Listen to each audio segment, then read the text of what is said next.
네, 구독자 시청자 여러분 반갑습니다. 박 작가입니다. 추석 연휴 잘 보내셨나요? 시간이 정말 잘 가는 것 같습니다. 연휴 동안에 한두 개 정도는 좀 시황을 업로드를 하려고 했는데 개인사가 굉장히 좀 바빴습니다. 그래서 시간이 나질 않아서 그냥 전체적으로 다 스킵을 했는데요. 자, 10월에 본격적인 시작인데요. 또 함께 시장이 어떻게 흘러가는지 한번 살펴보도록 하겠습니다. 네, 오늘 영상이 도움이 되셨다면 구독, 좋아요, 알림 설정, 댓글 정중하게 부탁드리겠습니다. 네, 먼저 미국 3대 지수를 좀 보겠습니다. 이렇게 뉴욕 증시를 보는 이유는 거시경제의 어떤 여파들을 가장 잘 볼 수 있기 때문에 살펴보는 겁니다. 왜냐하면 이렇게 거시경제의 어떤 영향력이 주식시장에 가장 직격탄을 날리기 때문이거든요. 근데 지금 보시면은 굉장히 많이 하락을 했습니다. 어제 나스닥은 거의 1.9% 가까이 하락을 했고요.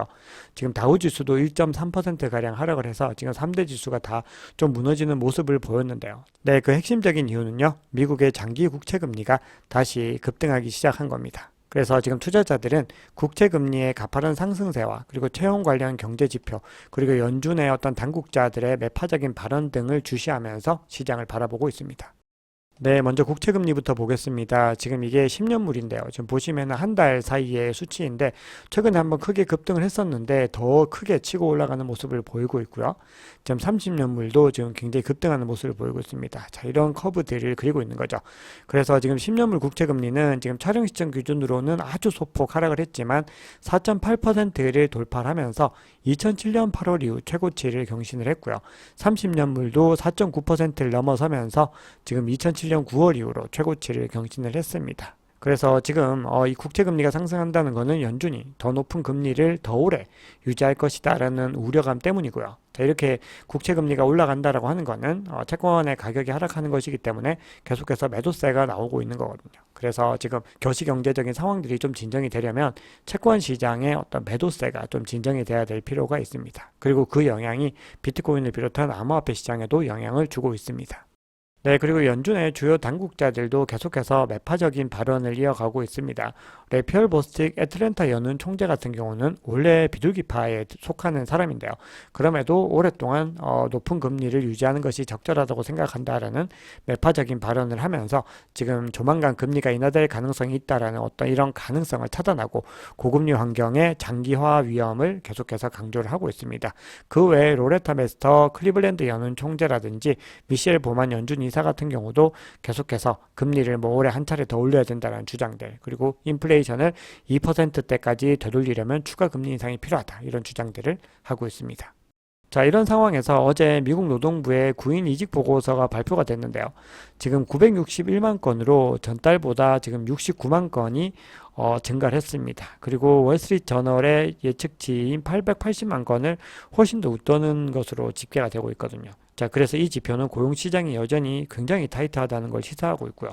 그리고 지금 이 건수는 4월 이후로 또 최고치를 기록한 겁니다. 그래서 지금 미국의 경제는 여전히 견고하다 이런 시그널이 나오고 있는 겁니다. 자, 그래서 지금 금리를 다음 달에 동결할 것이다 라고 하는 전망이 계속해서 조금씩 하락하고 있습니다. 그래서 지금 66.9%를 기록을 했고요. 12월 달에 금리를 동결할 것이다 라고 하는 의견은 더 하락을 해서 지금 55%까지 하락을 했습니다. 네, 그럼 비트코인 차트를 보겠습니다. 비트코인이 간만에 28K를 뚫고 올라가서 많은 분들이 굉장히 고무적인 어떤 기분을 느끼셨을 텐데 지금 다시 하락을 해서 촬영 시점 기준으로는 27.3K에 머물고 있습니다. 비트코인 가격은 10월 1일부터 10월 2일까지 6% 상승을 하면서 28.5K 저항선에 도달했는데 이 저항선을 깨뜨리지 못하고 4.5% 하락을 해서 현재 가격까지 지금 내려와 있는 상태입니다. 자, 이렇게 비트코인 가격이 하락한 이유는 앞서 설명드렸듯이 향후 경기 침체에 대한 우려, 그러니까 고금리가 계속해서 유지되는 이 거시경제적인 환경들이 중요하게 작용을 했는데요.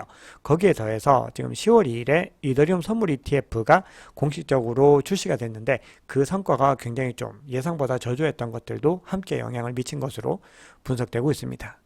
리서치 기관들의 집계를 보시면 9개 이더리움 선물 ETF가 동시에 출시되었는데 첫날 거래량이 다 합쳐서 190만 달러에 그친 것으로 나오고 있습니다. 이게 원화로 환산하면은 한 25억 정도이기 때문에 기대에는 많이 못 미친다고 볼 수가 있죠.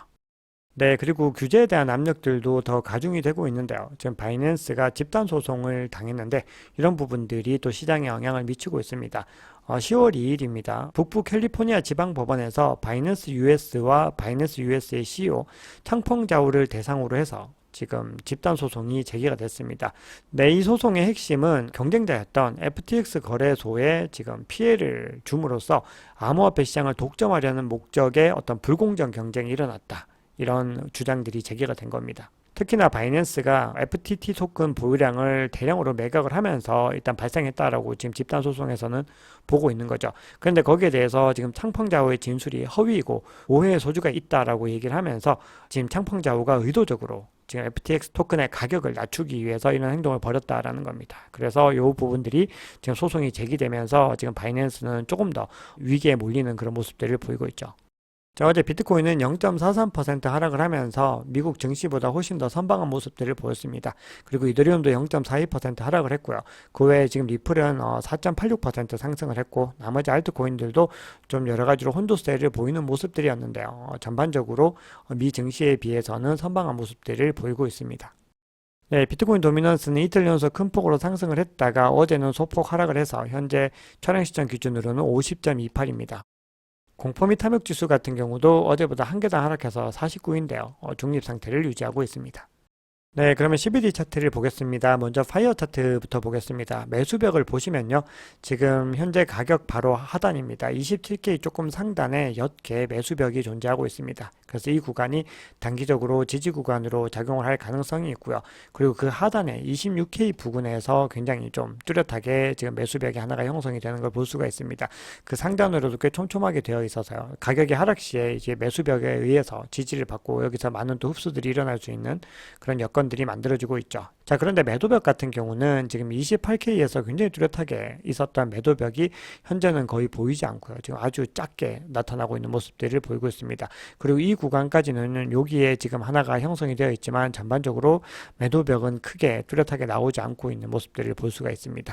자, 그런데 보시면은 지금 가격이 급등할 때 여기 28K에서 굉장히 좀 뚜렷하게 갑자기 형성되는 모습들이 있기 때문에 지금 28K 부근으로 다시 가격이 상승을 하게 되면요. 매도벽은 언제든지 생길 수가 있는 거고 그리고 그 구간들이 분명히 지금 단기적으로는 저항 영역으로 작용을 할 가능성이 있습니다. 자, 그리고 29K 그리고 30K, 32K 요 구간에서도요. 뚜렷하게 매도벽들이 존재하고 있기 때문에 지금 단기적으로 이 구간들을 뚫고 가는 것들이 굉장히 중요하다. 이렇게 보실 수가 있습니다. 자, 그러면 고래들의 움직임을 한번 보겠습니다. 지금 가장 큰 규모의 갈색 고래 같은 경우는요, 지금 이 구간에서 크게 또 물량을 떨어뜨리면서 여기서 계속해서 관망세를 이어가고 있는 모습입니다. 근데 그 같은 기간 동안에 두 번째로 큰 규모의 보라색 고래 같은 경우는 여기서 가격을 소폭 물량을 던졌는데 여기서 다시 시장에 진입하는 모습들을 보이고 있고요. 그리고 여기서 좀 더 주목해야 되는 게 이 녹색 고래의 움직임들인데요. 여기서 굉장히 큰 물량으로 지금 진입을 했고 여기서 조금씩 부분 매도를 하고 있는데 어쨌든 굉장히 많은 물량들을 지금 매입을 했다라는 걸 볼 수가 있습니다. 그래서 지금 이 현상들은 큰 규모의 고래들보다는 좀 개인 투자자들에 의해서 지금 가격에 어떤 반등들이 일어나게 됐을 가능성이 높은 거죠. 왜냐하면 지금 고래들이 이렇게 가격이 급등하는 구간에도 지금 갈색 고래는 계속해서 홀딩을 하고 있었거든요. 그런데 CBD 차트를 볼 때 조금 더 주목해서 봐야 되는 거는 가장 큰 규모의 갈색 고래의 움직임이라고 볼 수가 있습니다. 네, 그러면 시장의 상황들을 좀 보겠습니다. 지금 10월에 랠리가 올 것인가, 뭐 여러 가지 예측들이 있는데, 우선은 10월의 전망들을 좀 좋게 보는 의견들이 많이 있습니다. 왜냐하면 9월이 굉장히 좀 잘 마감이 됐거든요. 그런데 10월은 전통적으로 두 번 정도를 제외하고는 굉장히 암호화폐 시장의 장이 좋았다라는 거예요. 그래서 이건 물론 통계적인 수치이지만, 어쨌든 지금 분위기상으로 봤을 때는 10월이 좀 선방을 하게 될 가능성이 좀 더 높다. 이런 의견들이 많이 있습니다. 그래서 뒤에서 자세하게 좀 소개를 해드리도록 하겠습니다. 자, 먼저 산티멘트에서 제공하고 있는 온체인 지표를 보시면은 USDT 테더의 거래소 보유량이 계속해서 증가하고 있는 것들을 볼 수가 있습니다. 6개월 만에 가장 높은 수준인 지금 24.7%에 도달했습니다. 그리고 지금 상위 10대 주소의 USDT 보유량도 3개월 만에 73억 달러에서 94억 달러로 굉장히 지금 많이 증가하는 모습들을 보이고 있는데요. 이렇게 거래소로 지금 테더의 물량들이 들어오고 있고 테더의 매입이 늘어나고 있다라고 하는 거는 이 자금들을 통해서 지금 계속해서 다른 코인들을 매입할 수 있는 여지들이 강해지는 걸 의미하겠죠. 그래서 암호화폐 시장의 어떤 상승세를 이어갈 수 있는 잠재력을 보이는 것이다 이렇게 해석할 수가 있습니다. 네, 그리고 지금 비트코인의 거래소 보유량은 5.99%에서 지금 5.73%까지 감소를 했는데 요거는 2017년 이후로 거의 최저치를 기록을 하고 있습니다. 그래서 다른 온체인 지표를 봐도요. 지금 이 구간에서 정점을 찍고 계속 하락을 해서 요 구간까지 닿았는데요. 2019년도보다도 훨씬 더 적죠. 그래서 2017년 이후로 지금 최저치를 기록을 하고 있다라는 건데요. 암호화폐 거래소죠. 비트파이넥스의 주간 시장 보고서에 따르면 지금 중앙화 거래소의 비트코인 보유량이 2018년 1월 초 수준까지 감소를 한 것으로 또 집계가 되고 있습니다.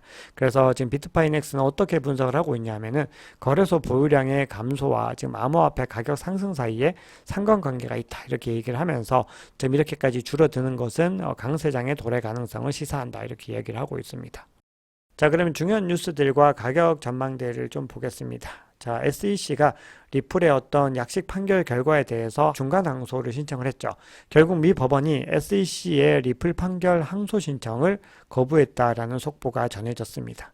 네, 그래서 어제 리플은 하루 동안에 거의 5% 가까이 상승을 했죠. 네, 그런데 웨일얼럿에서 한 거래 주소가 비트스탬프 거래소로 총 2,850만 개, 1,470만 달러 상당의 XRP를 보냈다라는 소식이 전해졌는데요. 이렇게 지금 중앙화 거래소로 이동을 했다는 거는 이 고래가 코인을 판매하기 위해서 그렇게 했을 가능성이 높은데 그럼에도 이런 호재가 나오면서 오히려 가격이 크게 반등하는 데 성공을 했습니다. 자, 그리고 SEC가 여러 가지 소송들을 계속 벌이고 있죠. 특히나 코인베이스와도 지금 소송을 벌이고 있는데 SEC가 지난 6월에 코인베이스를 미등록 거래소 운영 혐의로 기소를 했었습니다. 그래서 코인베이스는 지난 8월에 해당 소송을 기각해달라는 신청서를 법원에 제출했는데 SEC가 그 기각 신청에 대해서 반대 의견을 제출을 했다는 소식입니다. 그래서 이 결과가 또 어떻게 나오느냐에 따라서 SEC의 입지와 이 코인베이스의 위상 자체가 또 달라질 가능성이 있는 거죠. 네, 그러면 지금부터는 비트코인의 장단기적인 가격 전망을 좀 보겠습니다. 암호화폐 분석 플랫폼입니다. 크립토랭크에 따르면요, 지난 3분기에 현물 및 파생상품 거래량이 지금 이 정도로 줄어들었는데 거의 2020년 4분기 수준으로 지금 줄어들고 있다라고 보고를 하고 있습니다. 그래서 지금 이런 움직임들이 계속해서 이어지고 있다는 게 바로 비트코인의 가격을 속 시원하게 지금 반등시키지 못하는 요인으로 작용을 하고 있는 거죠.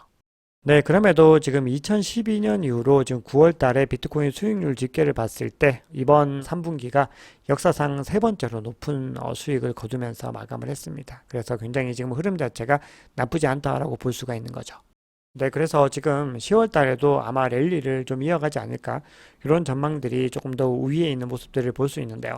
우선 렉트 캐피탈의 관점을 보면 지금 비트코인이 반등을 해가지고 200주 이동평균선까지 지금 드디어 올라왔습니다. 그런데 지금 이 구간이 저항 영역으로 작용을 하고 있어요. 그래서 이 200주 이동평균선을 뚫고 올라가느냐 뚫고 올라가지 못하느냐가 지금 단기적으로 어떤 추세의 흐름들을 결정하는 중요한 요인이 될 수 있다 이렇게 주장을 하고 있습니다.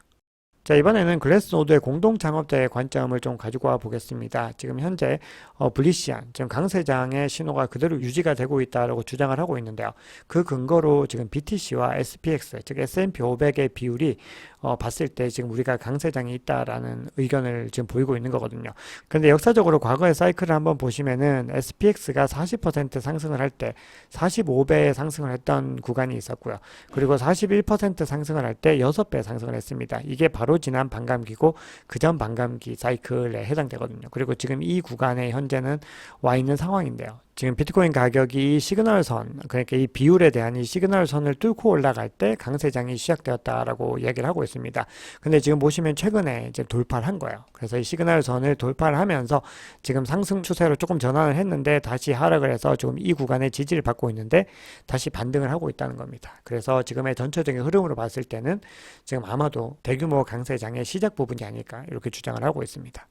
네, 이번에는 과거의 어떤 패턴들과 유사한 지점들을 또 살펴보면 이번엔 스톡머니 리자드의 의견인데요. 자, 지금 2020년 차트와 지금 유사성을 이야기를 하고 있습니다. 그래서 지금 이 구간에서 지금 삼각 수렴 패턴이 일어나고 있고, 자, 이 구간에서 이제 반등에 브레이크아웃을 성공을 해서 상승 랠리를 이어갔는데, 자, 지금 동일하게 이 구간들이 나타나고 있다라는 거거든요. 자, 그런데 이 의견은 크립토콘과도 지금 동일한 의견을 가지고 오고 있습니다. 지금 2020년 동일한데요. 지금 거의 유사한 움직임을 보이고 있다라고 하는데, 지금 구간들을 살펴보면은 자, 1번 구간에서 바닥을 찍었고요. 그리고 2번에서 반등을 해서 3번에서 한 번 더 리테스트를 거쳤습니다. 그러고 나서 지금 이 채널에서 굉장히 횡보 구간들을 이어갔다라는 거거든요. 그래서 지금 보시면은 저항 영역이 동일하게 작용을 하고 있고요. 그리고 반등에 성공을 한 이후에 다시 이 구간에서 지금 리테스트를 계속해서 또 이어가게 됩니다. 그래서 지금 7번 바닥을 찍고 다시 상승을 해서 지금 8번 구간 동일하게 와 있는 것 같다, 이렇게 얘기를 합니다. 그래서 2020년에는 이 8번 구간을 지나고 나서 상승을 하게 되는데요. 어쨌든 지금 이 차트의 결론은 비슷한 고점과 비슷한 저점들이 형성이 돼서 지금 비트코인이 2020년처럼 아마 파라볼릭 상승장을 시작을 할 것이다, 이렇게 얘기를 하고 있는데, 이거는 뭐 아직까지 시기적으로는 강세장이 오기에는 저는 시간이 더 필요하다라고 보는 입장이고요. 그래서 일단은 이게 소규모의 또 어떤 강세장들을 이끌어내고 좀 더 대세 상승장은 반감기가 지난 이후에 또 발생을 할 수 있는 것이기 때문에 한번 지켜보시면 좋을 것 같습니다. 네, 그리고 전설적인 분석가이죠. 볼린저 밴드를 만든 존 볼린저 같은 경우도요, 지금 현재 어떤 흐름들을 봤을 때 아마도 기술적으로는 상승장의 초입이 아닐까, 또 이렇게 주장을 하고 있습니다. 지금 보시면은 지금 밴드가 굉장히 좁아지는 구간들로 접어들고 있는데, 이런 구간들이 지속되면 위든 아래든 굉장히 큰 폭의 흐름들이 나타나게 된다는 거죠. 근데 여기서 지금 존 볼린저가 주목을 하고 있는 거는 요 두 가지의 어떤 밴드입니다. 이 두 막대의 반전이 어떤 지배적인 기술적인 요인으로 인식될 수 있다라고 하는 거죠.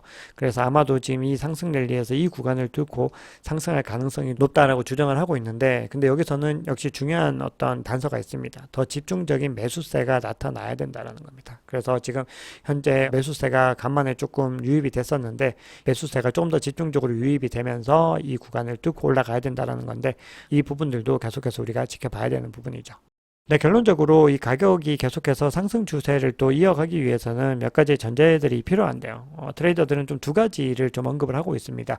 우선 첫 번째는 지금 굉장히 중요한 어떤 저항 영역들을 깨트리고 올라가야 된다라는 거거든요. 근데 그게 2021년부터 굉장히 중요한 수준으로 작용을 하고 있던 지금 29K에서 32K 사이의 이 구간들, 즉 30K, 31K를 차례대로 뚫고 올라가야 된다라는 게 굉장히 중요하다라는 겁니다. 그래서 이 구간들을 완전히 지금 뚫고 올라갔을 때 는 추세 자체가 대세 상승장으로 좀 이어지는 흐름으로 볼 수 있지만, 그 구간들을 깨기 전에는 여전히 아직까지는 시간이 더 필요하다라는 거죠. 자, 그리고 또 한 가지 의견은요, 비트코인이 지금 25K 부근에서 조금 더 지지를 받고 지금 다지기를 해야 된다는 의견들도 있습니다. 네, 그래서 이런 추세들을 한번 또 매일매일 제가 시황을 전해드릴 테니까요, 또 말씀을 드리도록 하겠습니다. 자, 오늘 또 오랜만에 준비를 해서 저도 좀 오늘은 좀 힘들게 준비를 했는데요, 앞으로 계속해서 더 유용한 정보들 많이 전해드리겠습니다. 오늘 준비한 이야기는 여기까지입니다. 오늘 영상이 도움이 되셨다면 구독, 좋아요, 알림 설정, 댓글 정중하게 부탁드리겠습니다. 지금까지 박 작가였습니다.